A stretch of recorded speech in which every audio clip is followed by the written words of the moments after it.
Hello guys, welcome back to my YouTube space. As you all know guys, this is Jowins Fashion Ville.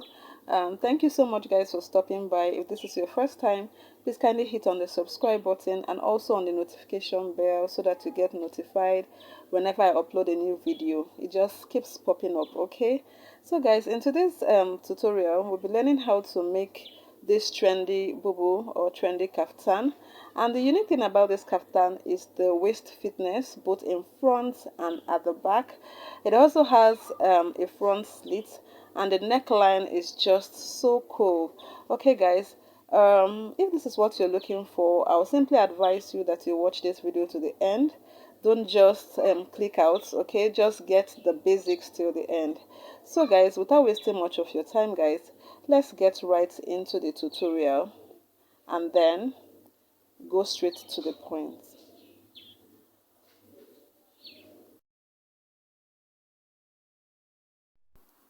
So guys, I have this piece of fabric in my work studio and I thought to use it for this tutorial. So guys, I'll start with drafting the pattern for the back first. So I've drafted the lines already, the horizontal lines already. And then I have my shoulder line, the waist line, the hip line, the knee line, and then the full length of the bubu kaftan. Okay, so I'll go ahead and place the body measurement, sorry, the horizontal body measurement on these lines. Okay, so on the waistline I'll be placing the quarter of my bust measurement, and I'll be adding additional 4 inches to this measurement. So the quarter of it is 9.75, but I approximated it to be 10, and then I added additional 4 inches to this measurement. Okay, so basically the quarter of my bust measurement and my hip measurement is just the same. Okay, then on the waist line I placed the quarter of my bust, and then I reduced the measurement to additional 2. I added additional 2 instead of 4. I just placed 10 plus 2, so making it 12 inches on the waistline.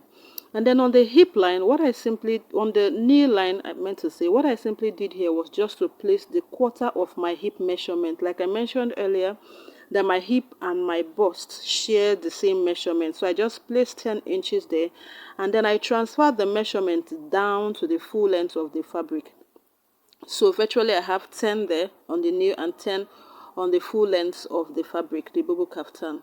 So the next thing to do is to draft the neckline. So I went out by 4 inches, which is the neck width, and a neck depth of 3.5. So I didn't really work with this neck depth because this is basically the back. So 3.5, I considered it to be a little deep for the back. Okay, so much later I'll let you guys know the neckline I worked with, so just keep watching. Okay, so this is me here drafting the neckline for the back, and then I'll be cutting the cut together sleeve. It's a cut together sleeve. We all know that a bubu kaftan is a cut together sleeve. So from the neckline I'll be marking 17 inches, strictly because this is the available fabric I have for this tutorial. But I would advise that if you have a cut together sleeve, a fabric with a width of about 20 to 21 inches, it is just perfect. Okay, so I had to just improvise to suit what I really want. So I marked 17 inches. Okay, so just keep watching and you guys will get to know how I came about the style on the thumbnail. So what I did here, I came down by 1 inch for the shoulder slope and I linked it up to the neckline. Okay, so yeah, this is me drafting linking it up to the neckline. Okay, so yeah, we're good here. Okay, so we can clearly see the markings on the lines, on the waistline, the hip line, the knee lines, and down to the full length. Okay, so I'll just link this line up, link it down from the shoulder, all the markings to the hip line, down to the knee line. So this is me linking the measurement from the hip to the knee. And now here is the full length of the fabric. We didn't have enough space to accommodate, capturing from top to bottom. So this is the full length of the fabric, which is about 43 inches plus 1, which is 54. So like I mentioned earlier, that I placed the quarter of my hip measurement on my knee line and on the full length of the fabric. So you can see it's just clearly 10 inches that I have here. So I have 10 inches on the full length and 10 inches on the knee length. Okay, so I'll just link this up to form a straight line since they share the same measurement. Okay, so guys, okay, we'll go ahead and draft the sleeve. Okay, I could have done this earlier, but because of the width of my fabric, which is about 17 inches, it wasn't just enough for me to get exactly what I want. So if I had, I'm going to place my tape here for those who have enough fabric to accommodate the sleeve. So just basically place your cut together sleeve to about 21 inches. Okay, so you can see if between 21 and 22 is okay. If you can just place it there, and then you can draft your sleeve this way. Just place it down and take it in, okay, before creating your bat wing. I'm going to call it a bat wing because it has like a mini bat wing feature or effect. So you just go ahead and draft your sleeve before linking up the lines. Okay, so what I basically did was to also draft my sleeves. So on this line I went ahead to mark 8.5 inches as my armhole. Okay, the sleeve opening 8.5 inches, and then from that point I went in by half an inch, just so small, more like a notch, half an inch. Okay, so I'll just link this up to form a straight line indicating it as my sleeve so that you guys can clearly see that I've marked my sleeve opening there. So I'll go ahead and notch that point a little bit, okay, and then I'll cut out the excess fabric to create that sleeve like demarcation. Okay, so you can clearly see where the sleeve indication is on the fabric. So I'm just cutting it out, the excess fabric at that point. So you can see I've drafted a sleeve opening there to indicate that that point is my sleeve length. So I'll go ahead and cut out the shoulder slope and the neck depth. So you can clearly see that I redrafted my neck depth to be 2 inches. So I came down by 2 inches for the neck depth, but I'm still working with a neck width of 4 inches, guys. 4 inches neck width and 2 inches neck depth for the back. So this is me here trying to draft the front pattern, and I have a seam allowance of about 1 inch precisely. So I'll go ahead and place the back on it. I'll be using the back to draft the front. So I ensure that it is placed properly, touching the shoulder line. Okay, so we can clearly see my shoulder line and my seam allowance on the fabric. Okay, so I'll go ahead and secure it with a pin so that it will stabilize the fabric on it, and then I'll go ahead and cut out this pattern for the front, but I won't be altering the neckline because I'm working with a different neck depth for the front. So you can see that I just clearly cut out it's straight. Okay, so this is me cutting out the shoulder slant, and then I'll go ahead to cut out the remaining parts of the pattern on this fabric.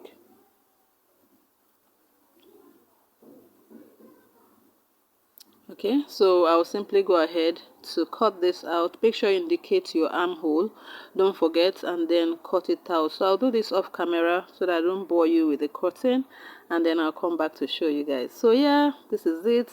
I've been able to achieve the cutting. Okay, we don't really have much space to capture all the because it's a very long bubu, and I just cut it out, so it's not a difficult thing. So I'll go ahead and draft the neckline. So I'm working with a neck depth of 3.5 inches for the front. The back is 3 inches.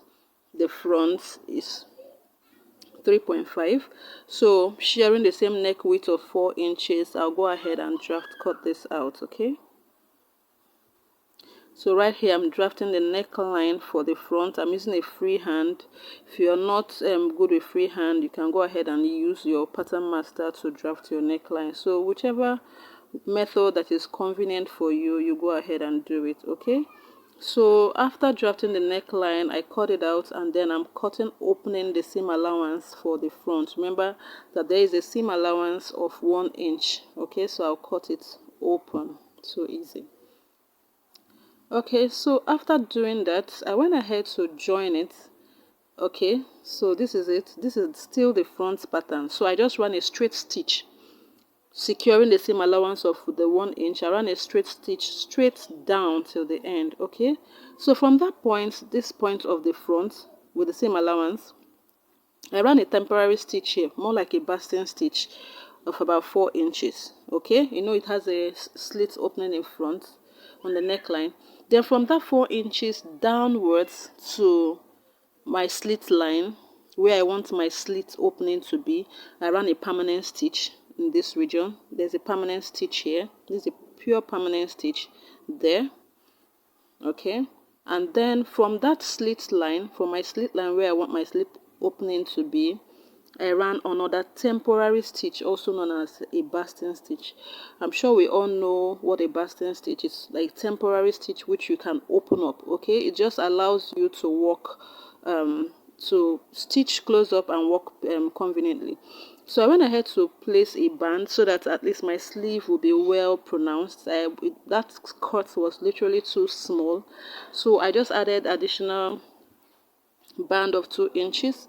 You can do it. I had wanted it to be about 3 inches, but I just had this in my shelf, so I needed to work with what I have. Okay, I wanted to do this tutorial with what I had in my studio. Okay, so I just attached the band to the sleeve. Okay, so what I'll basically do next is to use my hemming gum to relax this seam. Okay, and as you can see that on the seam I overlocked it, so I will just place it on both sides from top to bottom. I will just place it, and you use a hot iron to secure, to grip the seam allowance to the fabric. So this hemming gum just helps to glue the seam allowance to relax properly on your fabric. Okay, so guys, that is what we have over there. So while we're still on the front pattern, I'd like to show you guys the slit opening, the neckline slit opening, and then I went ahead to use a bias tape to secure the neckline, to cover the rough edges of the neckline. Okay, so you can also use your fabric as your bias tape to form your closure, to act as your closure. Okay, and then you can see the sleeve. See how the sleeve is looking, at least it's well pronounced. Okay, and like I mentioned earlier, you can use your fabric if you have enough of about 21 inches. So this is the slit opening. I've opened it up. I mentioned earlier that I used a temporary stitch there. Okay, so guys, I made this belt. This is a belt. I made 4 pieces of this belt. I'll show you guys. It's about 3.5. It's bold enough, or 3.75. Okay, I wanted a bold belt, so it's short and bold. It's not like a very long belt. Okay, because yeah, we'll get to know the reason why I'm doing it. So it's a short bold belt. Anyway, I'm going to show you guys what I would do, how I'm going to be placing this belt. So 2 in front and 2 at the back. So this is still on the front. So from the shoulder line, I came down by 15 inches, which is 1 inch above, 1.5 inch above my waistline. And then I'm going to mark the same 15 inches on the other side as well. Okay guys, I'll just go ahead and highlight it a little bit so that we get to see it while we're watching. So the center line is already indicated because of the seam allowance. So from the center line, the center front there, I'm going to be marking 5.5 inches. Okay, so this is not a standard. It depends on your body measurement. You can go ahead and measure where you want to place your belt and divide it by 2. It's as simple as that. So I'm going to be marking 5.5 here, and then on the other side as well, from the center front, I'll be marking 5.5 too on the other side. So here, this is 5.5 inches. Okay, so I'll simply go ahead and place this belt on both sides and secure it with a stitch. Okay, so have in mind that I'm placing this belt at the back, on the wrong side of the fabric, not on the right side, on the wrong side. So I'm going to run a stitch, secure my belt on the wrong side. Please use a matching thread. Okay, and then this is the front. This is the back rather. We're done with the front. This is the back, and you can see that I still use the same bias to conceal the neckline. Okay, so you can see how neat it is. Make sure you secure it neatly. So since it's the front, this is the wrong side of the fabric.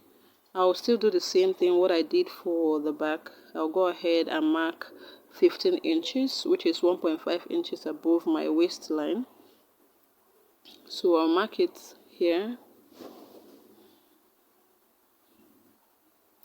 and then I'll do the same on the other side. Ensure that you place your measuring tape from your shoulder line, not the shoulder slope. Okay, so I'll just place it there and highlight it so that we can see while we're watching. Okay, so what I did next was to place my fabric on fold to help me indicate the center line. You know, this is the back, so I just used the hot iron to iron it a little bit so that, you know, I'll be able to mark out the center part, the center front of the back. Okay, so I'll open it up. Okay, so at least I can now see where the center line is. So from that center line, yeah, so guys, from the center line, I'll go ahead and do exactly what I did for the front. I'm going to be marking 5.5 inches on both sides. So just watch me and see what I literally did.